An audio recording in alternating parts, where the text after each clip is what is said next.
కూడా అలాగే డిసెండింగ్ ఆర్డర్లో ఫైనాన్స్ పైసా పోతుంది ఈడ వల్ల ఒక 100 గంటకి 3 జాబ్లు వచ్చాయి.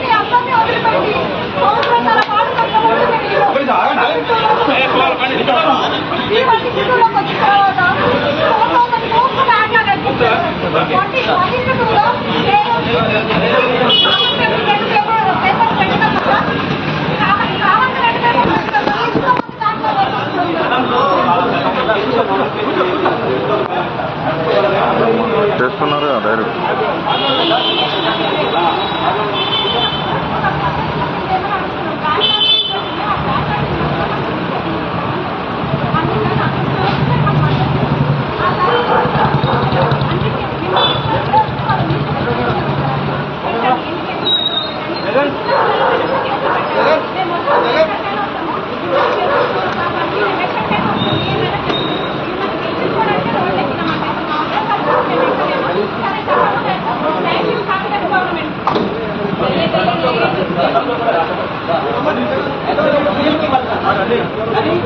సీఎం గారికి ఫిబ్రవరి 14 మీటింగ్ మధ్యలో ఉన్న పీజీటీ రిజల్ట్ ఇచ్చిన సమస్య క్రియేట్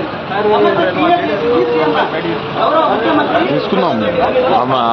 వాళ్ళు సమస్య క్రియేట్ చేశారు కాబట్టి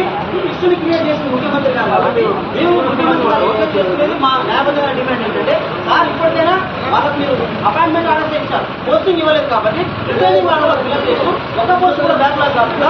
పై నుంచి అంటే డిపెండింగ్ ఆర్డర్లో నుంచి తర్వాత జేవీ తర్వాత పీజీటీ తర్వాత టీజీటీ ఇవ్వమని చెప్పేసి